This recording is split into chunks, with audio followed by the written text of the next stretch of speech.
فرزند زہرا یہ حالات برے ہیں۔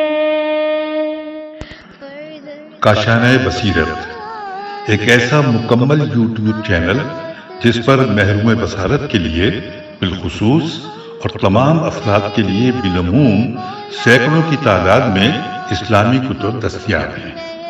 لہذا گزارش ہے کہ آپ اپنی ذمہ داری نبھاتے ہوئے کاشانۂ بصیرت کو سبسکرائب کرنے کے ساتھ ساتھ بیل آئیکن کو پریس کیجیے تاکہ آپ علم کے حصول کے ساتھ ساتھ مذہب اہل بیت کی اشاعت میں بھی اہم کردار ادا کرتے رہیں۔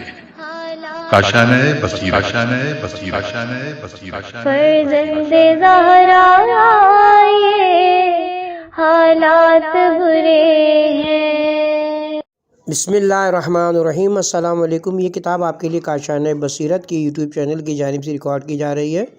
نام کتاب اعتقادات، تالیف ابو جعفر محمد بن علی بن بابویہ المعروف شیخ صدوق علیہ رحمہ۔ اب ہم کتاب کا پارٹ نمبر 6 پڑھیں گے۔ صفحہ نمبر 96، انبیاء، ائمہ اور ملائکہ کی عصمت کے متعلق عقیدہ۔ جناب شیخ ابو جعفر صدوق فرماتے ہیں، انبیاء، ان کے اوصیاء اور فرشتوں کے متعلق ہمارا عقیدہ یہ ہے کہ وہ سب کے سب معصوم، عین الخطا اور ہر قسم کے عیب اور پلیدی سے پاک ہیں۔ وہ نہ کوئی گناہ کبیرہ کرتے ہیں اور نہ صغیرہ۔ یہ بزرگوار امر خداوندی کی نافرمانی نہیں کرتے، بلکہ جو کچھ ان کو حکم دیا جاتا ہے وہ اسی کے مطابق عمل کرتے ہیں۔ جس شخص نے ان حضرات کی عصمت کا کسی حال میں بھی انکار کیا وہ ان کے مرتبے اور شان سے جاہل ہے، اور جو ان سے جاہل ہے، ان کی معرفت نہیں رکھتا، وہ کافر ہے۔ ہم یہ بھی عقیدہ رکھتے ہیں کہ یہ تمام بزرگوار ابتدا سے انتہا تک معصوم اور صفات کمال و تمام و علم و فضل سے متصف ہیں، اور یہ اپنے تمام احوال میں سے کسی حالت میں بھی نقص، جہالت اور معصیت سے متصف نہیں ہوتے۔ غلو اور تفویض کی نفی کے بارے میں عقیدہ۔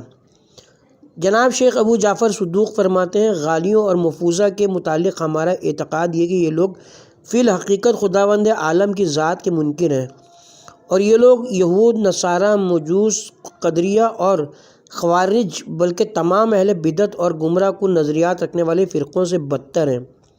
یہ ایسے لوگ ہیں ان کے بارے میں کسی نے بھی خدا کی تحقیر و تسخیر نہیں کی۔ خداوند عالم فرماتا ہے،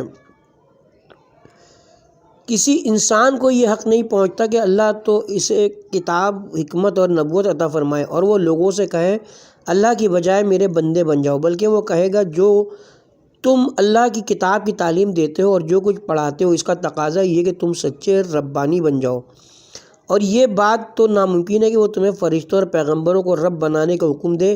کیا یہ ہو سکتا ہے کہ ایک نبی تمہارے مسلمان ہو جانے کے بعد کفر اختیار کرنے کا حکم دے؟ سورہ آل عمران آیت نمبر 79-80۔ اپنے دین میں غلوص نیز خداوند عالم فرماتا ہے، اپنے دین میں غلو سے کام نہ لو، مذہب کی حدود نہ پھاندو، اور خدا کے بارے میں وہی بات کہو جو برحق ہے۔ سورہ نساء آیت نمبر 171۔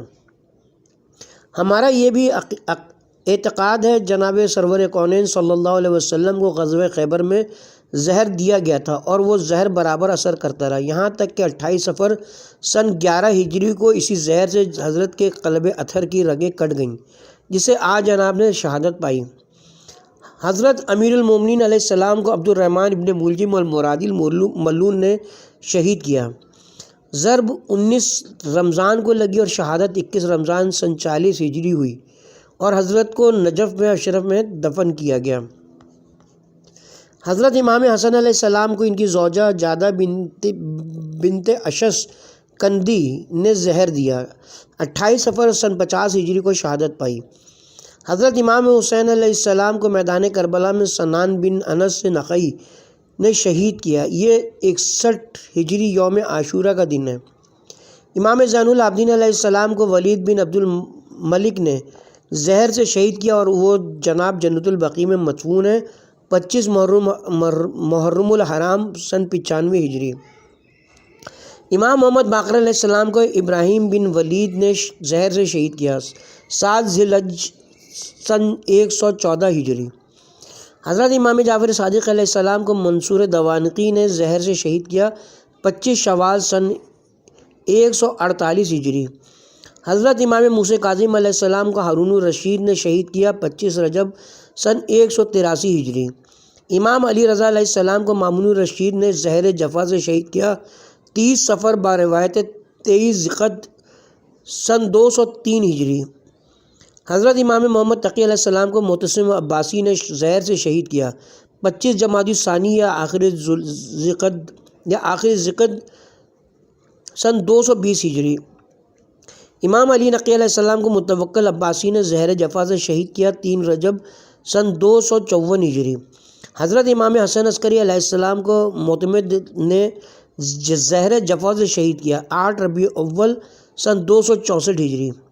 ہمارا عقیدہ یہ کہ ان حضرات معصومین علیہ السلام کی شہادت واقعی طور پر ان کا معاملہ لوگوں پر مشتبہ نہیں ہوا، جیسا کہ ان حضرات کے بارے میں حد سے تجاوز کرنے والوں کا گمان ہے، بلکہ لوگوں نے حضرات معصومین علیہ السلام کو حقیقتاً اپنی آنکھوں سے شہید ہوتے ہوئے دیکھا تھا، نہ یہ کہ صرف گمان و خیال کی بنا پر ان کی شہادت کا نظریہ قائم کیا تھا۔ جو شخص یہ گمان کرے کہ یہ حضرات یا ان میں سے کوئی ایک بزرگ حقیقتاً شہید نہیں ہوا بلکہ ان کی شبیہ کے ساتھ ایسا ہوا تو ہمارے دین سے خارج ہے اور ہم اس سے بیزار ہیں۔ یہ اس لیے کہ خود سرور کائنات صلی اللہ علیہ وآلہ وسلم اور ائمہ اطہار علیہ السلام نے پہلے سے خبر دی تھی کہ ہم سب شہید کیے جائیں گے۔ اب اگر کوئی شخص یہ کہتا ہے کہ یہ حضرات شہید نہیں ہوئے تو در حقیقت ایسا شخص خود ان بزرگواروں کو جھٹلاتا ہے، اور جس نے ان کو جھٹلایا اس نے گویا خدا کو جھٹلایا، اور خدا کو جھٹلانے والا دائرہ اسلام سے خارج ہے، اور جو شخص دین اسلام کے علاوہ کوئی اور دین اختیار کرے گا اس کا دین قبول نہیں کیا جائے گا اور وہ خسارہ پانے والوں میں سے ہوگا۔ جناب امام علی رضا علیہ السلام اپنی دعا میں کہا کرتے تھے،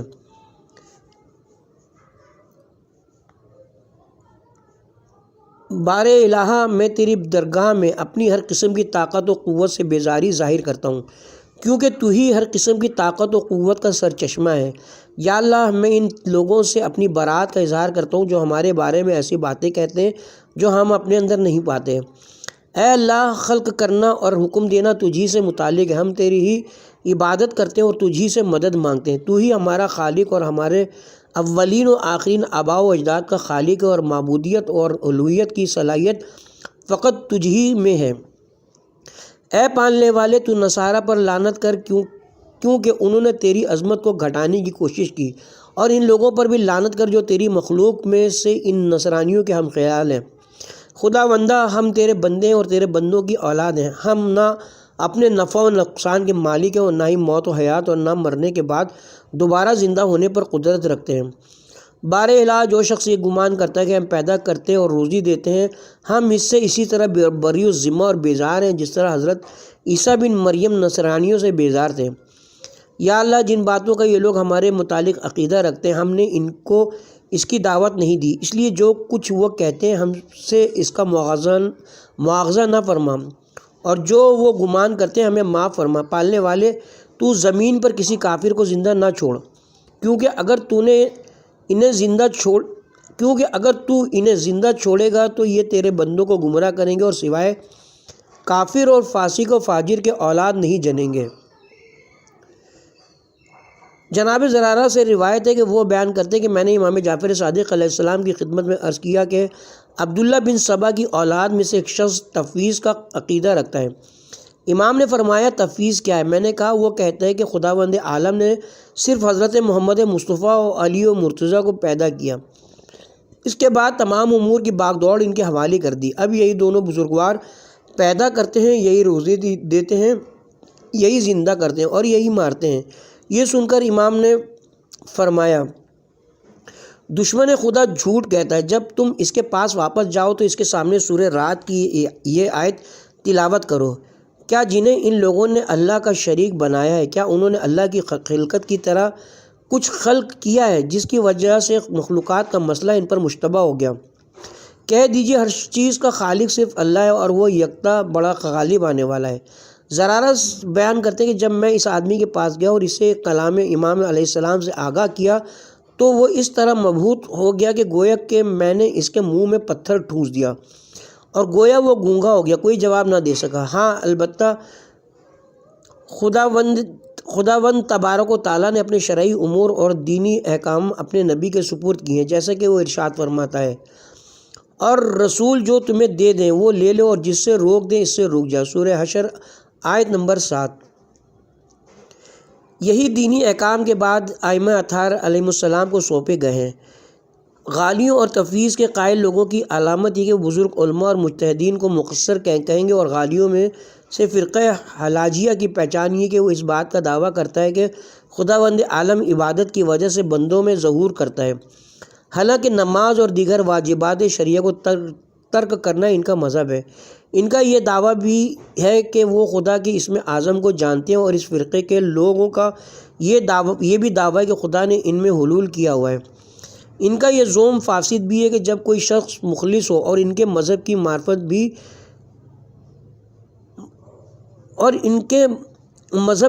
بھی پیدا کرے تو وہ ان لوگوں کے نزدیک انبیاء سے بھی افضل ہے۔ ان کے باطل دعووں میں سے ایک دعویٰ یہ بھی کہ وہ علم کیمیا جانتے ہیں، حالانکہ وہ کچھ بھی نہیں جانتے۔ ان کا کام صرف دھوکہ دینا ہے۔ پیتل اور قلعی سے سونے اور چاندی کی شکل میں مسلمانوں کو فریب دیتے ہیں۔ اے خدا ہمیں ان لوگوں میں شامل نہ کر اور ان تمام پر لعنت کر۔ ظالمین کے بارے میں عقیدہ۔ جناب شیخ ابو جعفر صدوق فرماتے ہیں، ظالموں کے متعلق ہمارا یہ اعتقاد ہے کہ وہ ملعون اور رحمت خداوندی سے دور ہیں، ان سے بیزاری اختیار کرنا واجب ہے۔ خداوند عالم ارشاد فرماتا ہے، پھر ظالموں کا کوئی مددگار بھی نہ ہوگا۔ سورہ آل عمران آیت نمبر 193۔ ایک اور مقام پر فرماتا ہے سورہ ہود آیت نمبر 18-19، اور اس شخص سے بڑھ کر ظالم کون ہوگا جو اللہ پر جھوٹ افطرا ہے۔ ایسے لوگ اپنے رب کے حضور پیش کیے جائیں گے اور گواہ کہیں گے، یہی لوگ ہیں جنہوں نے اپنے رب پر جھوٹ بولا تھا۔ دیکھو ظالموں پر اللہ کی لعنت ہے، جو لوگوں کو اللہ کے راستے سے روکتے ہیں اور اس میں کجی لانا چاہتے ہیں، اور یہی لوگ آخرت کے منکر ہیں۔ اس آیت کی تفسیر میں عبداللہ بن عباس فرماتے ہیں کہ یہاں سبیل اللہ سے مراد حضرت امیر المومنین علی بن ابی طالب اور دوسرے ائمہ اطہار علیہم السلام ہیں۔ خدائے عز و جل کی کتاب میں دو قسم کے اماموں کا ذکر آیا ہے، ایک امام ہدایت، دوسرے امام ضلالت۔ چنانچہ ارشاد قدرت ہے، ان میں سے کچھ لوگوں کو امام بنایا جو ہمارے حکم سے ہدایت کرتے ہیں۔ سورہ سجدہ آیت نمبر 24۔ نیز ائمہ ضلالت کی مذمت میں خدا فرماتا ہے، اور ہم نے انہیں ایسے رہنما بنائے جو آتش کی طرف بلاتے ہیں، اور قیامت کے دن ان کی مدد نہ کی جائے گی، اور ہم نے اس دنیا میں ان کے پیچھے لعنت لگا دی، اور قیامت کے دن یہ قبیح چہرے والے ہوں گے۔ سورہ قصص آیت نمبر 41-42۔ جب یہ آیت مبارکہ نازل ہوئی، اور اس فتنے سے بچو جس کی لپیٹ میں تم میں سے صرف ظلم کرنے والے ہی نہیں سب آئیں گے۔ سورہ انفال آیت نمبر 25۔ تو اس کی تفسیر میں جناب رسول خدا صلی اللہ علیہ وآلہ وسلم نے فرمایا، جو شخص میری وفات کے بعد میرے مقام خلافت کے متعلق علی بن ابی طالب پر ظلم کرے گا تو گویا اس نے میری اور مجھ سے پہلے گزرے ہوئے تمام انبیاء کی نبوت کا انکار کیا، اور جو شخص کسی ظالم سے بھائی چارہ قائم کرے وہ خود بھی ظالم ہے۔ اللہ تعالیٰ فرماتا ہے، اے ایمان والو، تمہارے آبا اور تمہارے بھائی اگر ایمان کے مقابلے میں کفر کو پسند کریں تو انہیں اپنا ولی نہ بناؤ، اور یاد رکھو کہ تم میں سے جو لوگ انہیں ولی بنائیں گے وہ ظلم کا ارتکاب کرنے والے ہوں گے۔ سورہ توبہ آیت نمبر 23۔ نیز خدا فرماتا ہے، اے ایمان والو، اس قوم سے دوستی نہ رکھو جس پر اللہ غضبناک ہوا ہے، جو آخرت سے اس طرح مایوس ہے جیسے کفار اہل قبور سے نا امید ہیں۔ سورہ مطمئنہ آیت نمبر 13۔ نیز خدا تعالیٰ فرماتا ہے، آپ کبھی ایسے افراد نہیں پائیں گے جو اللہ اور روز آخرت پر ایمان رکھنے والے بھی ہوں، لیکن اللہ اور اس کے رسول کے دشمنوں سے محبت رکھتے ہوں خواہ وہ ان کے باپ یا ان کے بیٹے یا ان کے بھائی یا ان کے خاندان والے ہی کیوں نہ ہوں۔ یہ وہ لوگ ہیں جن کے دلوں میں اللہ نے ایمان ثبت کر دیا ہے۔ سورہ مجادلہ آیت نمبر 23۔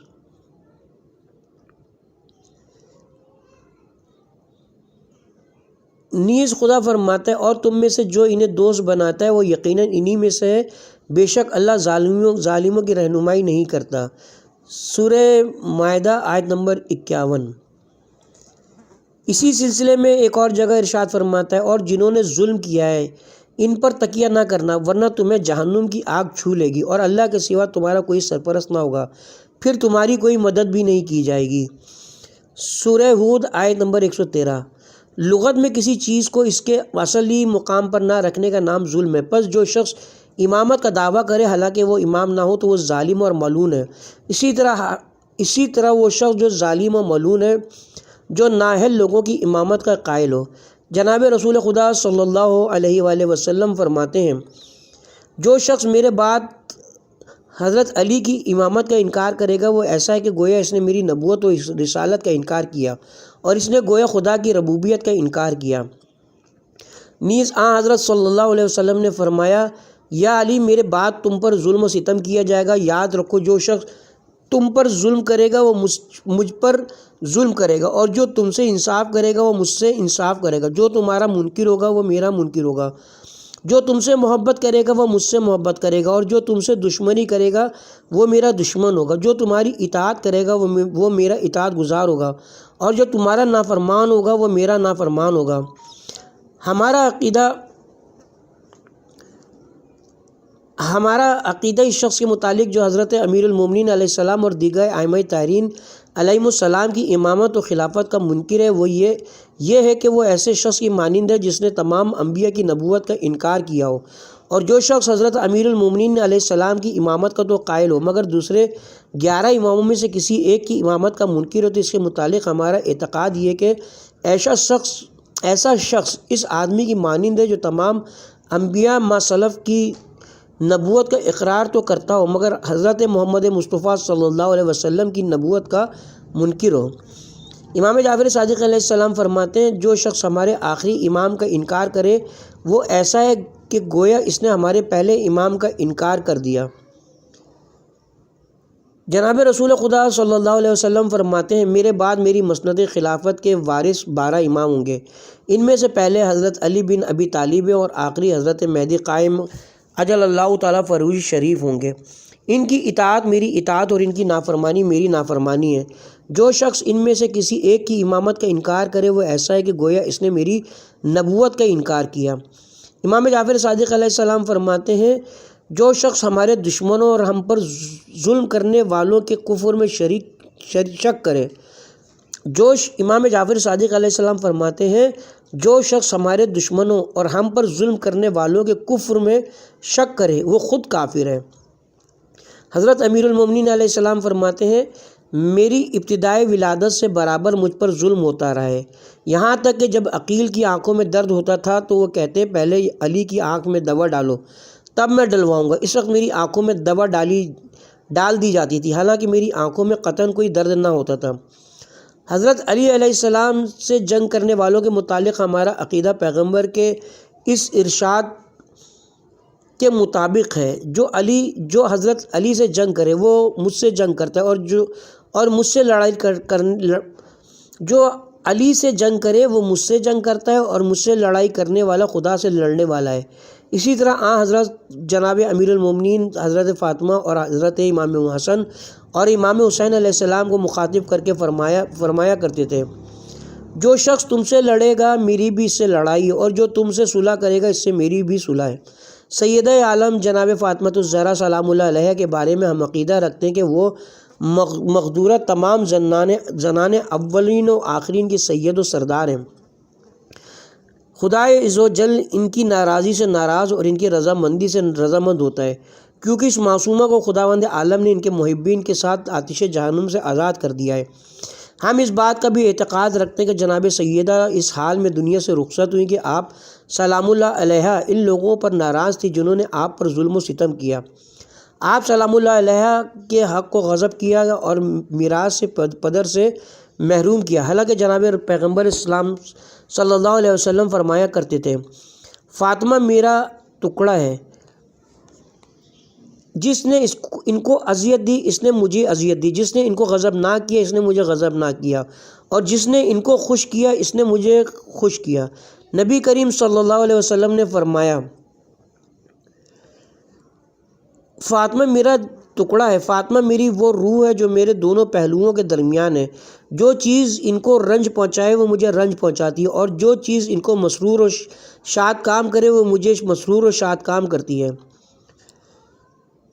برات کے متعلق ہمارا اعتقاد ہے کہ چار بتوں سے برات واجب ہے، اور وہ یہ ہیں: نمبر ایک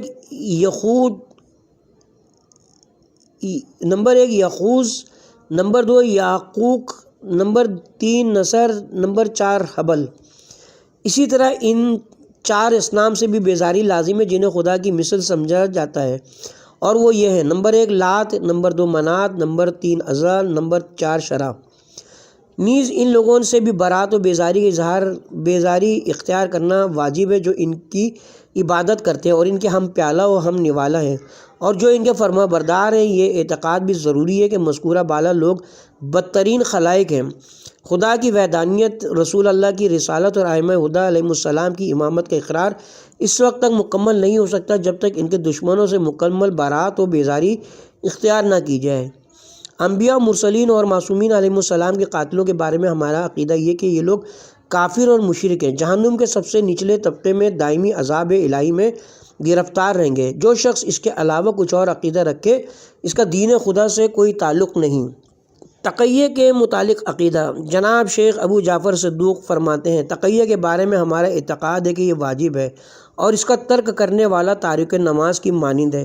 امام جعفر صادق علیہ السلام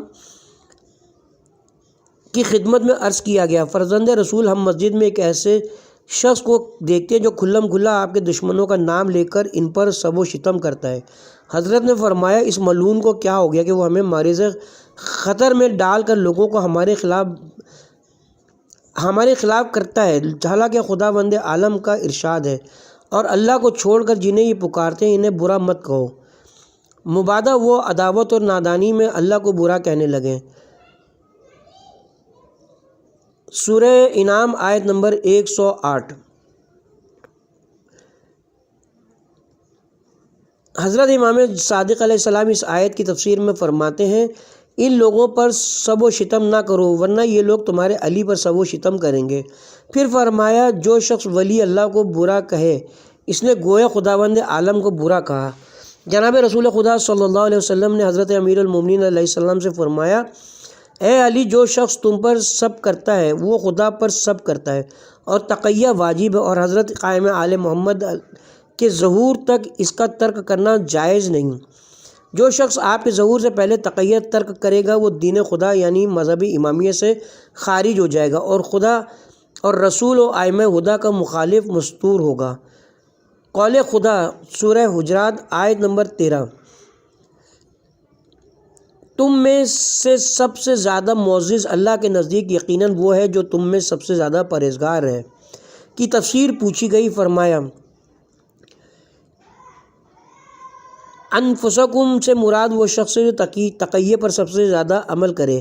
خدا نے تقیہ کی حالت میں کفار سے دوستی ظاہر کرنے کی اجازت دی ہے۔ چنانچہ ارشاد فرماتا ہے: مومنینوں کو چاہیے کہ وہ اہل ایمان کو چھوڑ کر کافروں کو دوست نہ بنائے، اور جو کوئی ایسا کرے اس کا اللہ سے کوئی تعلق نہیں۔ ہاں، اگر تم ان کے ظلم سے بچنے کے لیے کوئی طرز عمل اختیار کرو تو اس میں مذائقہ نہیں ہے۔ نیز فرماتا ہے: جن لوگوں نے دین کے بارے میں تم سے جنگ نہیں کی اور نہ ہی تمہیں تمہارے گھروں سے نکالا ہے، اللہ تمہیں ان کے ساتھ احسان کرنے اور انصاف کرنے سے نہیں روکتا۔ اللہ یقیناً انصاف کرنے والوں کو پسند کرتا ہے۔ اللہ تو یقیناً تمہیں ایسے لوگوں سے دوستی کرنے سے روکتا ہے جنہوں نے دین کے معاملے میں تم سے جنگ کی ہے اور تمہیں تمہارے گھروں سے نکالا ہے اور تمہاری جلا وطنی پر ایک دوسرے کی مدد کی ہے کہ ان سے دوستی کریں، اور جو ان دو لوگوں سے دوستی کریں گے پس وہی لوگ ظالم ہیں۔ امام جعفر صادق علیہ السلام فرماتے ہیں: میں اپنے کانوں سے سنتا ہوں کہ ایک شخص مجھے گالیاں دے رہا ہوتا ہے، مگر میں اس خیال سے کہ وہ مجھے دیکھ نہ لے ستون کے پیچھے چھپ جاتا ہوں۔ اللہ اکبر۔ نیز آپ فرماتے ہیں: جہاں تک ممکن ہو سکے اپنے مخالفین سے ظاہر میں رواداری کرو، ان سے میل ملاپ رکھو، مگر اندرونی طور پر ان کے مخالف رہو۔ فرمایا: مومن سے ریاکاری کرنا شرک کے مترادف اور منافق سے اس کے گھر میں ریاکاری کرنا بمنزلہ عبادت ہے۔ نیز فرمایا جو شخص مخالفین کے ساتھ ان کی پہلی صف میں نماز پڑھے تو وہ ایسا ہے کہ گویا اس نے جناب رسول خدا کے ساتھ صف اول میں نماز پڑھی ہو۔ آپ ہی سے منقول ہے ان مخالفین کے بیماروں کی بیمار پرسی کیا کرو، ان کے جنازوں میں شریک ہوا کرو اور ان کی مسجدوں میں نماز پڑھا کرو۔ نیز فرمایا ہمارے لیے باعث زینت بنو، باعث ننگ و عار نہ بنو۔ نیز فرمایا خدا اس شخص پر رحمت نازل فرمائے جو مخالفین کے دلوں میں ہماری محبت پیدا کرتا ہے، خدا اس شخص پر رحمت نازل فرمائے جو مخالفین کے دلوں میں ہماری محبت پیدا کرتا ہے اور ہمیں ان کی نظروں میں دشمن نہیں بناتا۔ جناب امام جعفر صادق علیہ السلام کے سامنے قصہ گویوں کا ذکر کیا گیا۔ آپ نے فرمایا خدا ان پر لعنت کرے کہ یہ ہم پر طعن و تشنع کرتے ہیں۔ پھر آپ سے سوال کیا گیا کہ ایسے قصہ گویوں کے قصص و حکایات کو سننا جائز ہے؟ فرمایا لا، ہرگز نہیں۔ انہی حضرت سے مروی ہے۔ فرمایا جو شخص کسی بات کرنے والے کی طرف کان لگا کر اس کی باتوں کو غور سے سنتا ہے تو گویا وہ اس کی عبادت کرتا ہے۔ لہٰذا اگر بات کرنے والا خدا اور دین خدا کی باتیں کر رہا ہے تو سننے والا خدا کی عبادت گزار ہوگا، تو سننے والا خدا کا عبادت گزار ہوگا، اور اگر لغویات اور شیطانی قصے بیان کر رہا ہے تو سننے والا بھی ابلیس کا عبادت گزار محصور ہوگا۔ کسی نے امام سے قول خداوندی اور شاعروں کی پیروی تو گمراہ لوگ کرتے کی تفسیر پوچھی۔ آپ نے فرمایا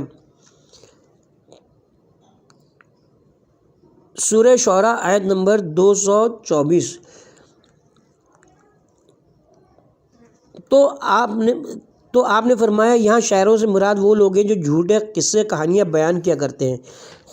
جناب رسول خدا صلی اللہ علیہ وسلم نے فرمایا جو شخص کسی بدعتی انسان کے پاس جائے اور جا کر اس کی تعظیم و تکریم کرے تو اس نے ارکان اسلام کو گرانے کی کوشش کی ہے۔ ہمارا یہ بھی عقیدہ ہے کہ جو شخص دین برحق کی باتوں میں سے کسی ایک بات میں بھی ہمارا مخالف ہے وہ ان لوگوں کی مانند ہے جو ہمارے دین کی تمام باتوں میں ہمارے مخالف ہیں۔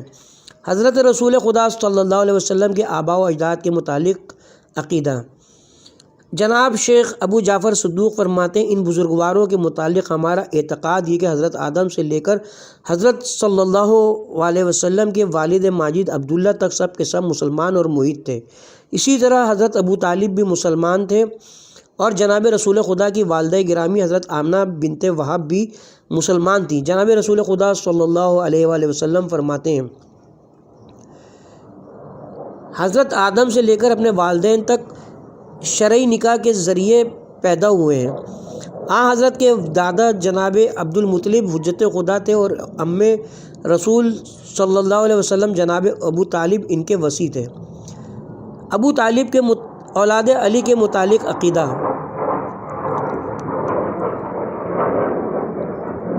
جناب شیخ ابو جعفر صدوق فرماتے ہیں حضرت علی علیہ السلام کی اولاد مجاد کے بارے میں ہمارا اعتقاد یہ کہ یہ آل رسول ہیں اور ان کی مودت و محبت تمام مسلمانوں پر واجب ہے کیونکہ وہ اجر رسالت ہے جیسا کہ خداوند عالم ارشاد فرماتا ہے کہہ دیجئے میں اس تبلیغ رسالت پر تم سے کوئی اجر نہیں مانگتا سوائے قریب ترین رشتہ داروں کی محبت کے۔ سورہ شعراء آیت نمبر 23۔ صدقہ چونکہ لوگوں کے ہاتھوں کی میل کچیل ہوتا ہے اور ان کے لیے باعث طہارت باطنی ہوتا ہے اس لیے وہ ان سادات پر حرام کر دیا گیا ہے، مگر اولاد رسول صلی اللہ علیہ وسلم میں بعض کا صدقہ بعض پر نیز ان کا صدقہ ان کے غلاموں اور کنیزوں پر حلال ہے۔ چونکہ زکوٰۃ ان پر حرام ہے اس لیے اس کے عوض میں مال خمس اولاد رسول کے لیے حلال قرار دیا گیا ہے۔ سادات کے بارے میں ہمارا یہ بھی اعتقاد ہے کہ جو شخص ان میں سے بدعمل ہوگا اس کو بنسبت غیر سادات کے دگنا عذاب ہوگا اور ان میں سے جو نیکوکار ہوگا اسے دگنا ثواب ملے گا۔ سادات کرام آپس میں ایک دوسرے کے کفو اور ہمسر ہیں۔ اس امر کی تائید پیغمبر اسلام صلی اللہ علیہ وسلم کے اس فرمان سے ہوتی ہے جو آپ نے جناب ابو طالب علیہ السلام کی اولاد یعنی حضرت علی علیہ السلام اور جناب جعفر طیار کی طرف دیکھتے ہوئے فرمایا تھا ہماری بیٹی اور ہمارے بیٹوں کی مثل اور ہماری بیٹے ہمارے بیٹوں کی مثل کی مانند ہیں۔ حضرت امام جعفر صادق علیہ السلام فرماتے ہیں جو شخص دین خدا کی مخالفت کرے اور دشمنان خدا سے محبت کرے یا خدا تعالیٰ کے اولیاء سے دشمنی رکھے، اس سے بیزاری اختیار کرنا واجب ہے، وہ کوئی بھی ہو اور جس قوم اور قبیلے سے ہو۔ حضرت امیر المومنین علیہ السلام نے اپنے فرزند محمد بن حنفیہ سے فرمایا تمہارا وہ شرف جو تواضع و انکساری سے حاصل ہو اس سے بہتر ہے جو تمہیں اپنے باپ دادا کی نسبت سے حاصل ہو۔ امام جعفر صادق علیہ السلام فرماتے ہیں حضرت امیر المومنین علیہ السلام کی ولایت کا اعتقاد رکھنا مجھے ان کی اولاد میں سے ہونے سے حضرت امیر المومنین علیہ السلام کی ولایت کا اعتقاد رکھنا مجھے ان کی اولاد میں سے ہونے سے زیادہ محبوب ہے۔ حضرت صادق آل محمد علیہ السلام سے دریافت کیا گیا کہ آل رسول سے کون لوگ مراد ہیں؟ فرمایا آل محمد سے مراد وہ ہیں جن سے رسول خدا کے لیے نکاح کرنا حرام ہے۔ خداوند عالم فرماتا ہے اور بتحقیق ہم نے نوح اور ابراہیم کو بھیجا اور ان دونوں کی اولاد میں نبوت اور کتاب رکھ دی تو ان میں سے کچھ ہدایت پا گئے اور ان میں بہت سے فاسق ہو گئے۔ سورہ حدید آیت نمبر 26۔ حضرت امام صادق علیہ السلام سے اس آیت کی تفسیر پوچھی گئی کہ خلاق عالم فرماتا ہے پھر ہم نے اس کتاب کا وارث انہیں بنایا جنہیں ہم نے اپنے بندوں میں سے برگزیدہ کیا ہے، پس ان میں سے کچھ اپنے نفس پر ظلم کرنے والے ہیں اور کچھ مایانہ رو ہیں اور کچھ اللہ کے اذن سے نیکیوں میں سبقت لے جانے والے ہیں۔ سورہ فاطر آیت نمبر 32۔ امام نے فرمایا اس آیت میں ظالم سے مراد وہ شخص ہے جو اپنے امام برحق کے حق کی معرفت نہیں رکھتا۔ میانہ روز سے مراد وہ شخص ہے جو امام کے حق کو پہچانتا ہے اور بحکم خدا نیکیوں میں سبقت کرنے والے سے مراد خود امام ہے۔ جناب اسماعیل نے اپنے والد حضرت امام جعفر صادق علیہ السلام سے دریافت کیا کہ ہم میں سے جو لوگ گناہ گار ہیں ان کا انجام کیا ہوگا؟ فرمایا نہ تمہاری آرزوؤں سے بات بنتی ہے اور نہ اہل کتاب کی آرزوؤں سے، جو برائی کرے گا وہ اس کی سزا پائے گا اور اللہ کے سوا نہ اسے کوئی کارساز میسر ہوگا اور نہ کوئی مددگار۔ ایک طویل حدیث میں حضرت امام محمد باقر علیہ السلام فرماتے ہیں خدا اور اس کی مخلوق کے درمیان کسی قسم کی کوئی رشتہ داری نہیں ہے، تمام مخلوقات میں وہی شخص خدا کو زیادہ محبوب ہے جو سب سے زیادہ اس سے ڈرتا ہے اور سب سے زیادہ اس کی اطاعت و فرما برداری کرتا ہے۔ خدا کی قسم خدا کی بارگاہ میں بغیر اس کی اطاعت و بندگی کے کوئی شخص بھی اس کا تقرب حاصل نہیں کر سکتا۔ ہمارے پاس دوزخ سے نجات حاصل کرنے کا کوئی پروانہ نہیں ہے اور نہ ہی کسی کے پاس خدا کے بالمقابل کوئی حجت ہے۔ جو شخص خدا کا اطاعت گزار ہے وہ ہمارا دوست ہے اور جو خدا کا نافرمان ہے وہ ہمارا دشمن ہے۔ ہماری ولایت اور دوستی حرام سے بچنے اور عمل صالح بجا لانے کے بغیر حاصل نہیں کی جا سکتی۔ حضرت نوح علیہ السلام نے فرمایا اے میرے پروردگار بے شک میرا بیٹا میرے گھر والوں میں سے ہے اور یقیناً تیرا وعدہ سچا ہے اور تو سب سے بہتر فیصلہ کرنے والا ہے۔ فرمایا اے نوح بے شک یہ آپ کے گھر والوں میں سے نہیں ہے، یہ غیر صالح عمل ہے، لہٰذا جس چیز کا آپ کو علم نہیں اس کی مجھ سے درخواست نہ کریں۔ میں آپ کو نصیحت کرتا ہوں کہ مبادہ نادانوں میں سے ہو جائیں۔ نوح نے کہا میرے رب میں تجھ سے پناہ مانگتا ہوں اس بات سے کہ ایسی چیز کا تجھ سے سوال کروں جس کا مجھے علم نہیں ہو، اور اگر تو مجھے معاف نہیں کرے گا اور مجھ پر رحم نہیں کرے گا تو میں نقصان اٹھانے والوں میں سے ہو جاؤں گا۔ حضرت امام صادق علیہ السلام سے اس آیت کی تفسیر پوچھی گئی اور جنہوں نے اللہ کی نسبت جھوٹ بولا قیامت کے دن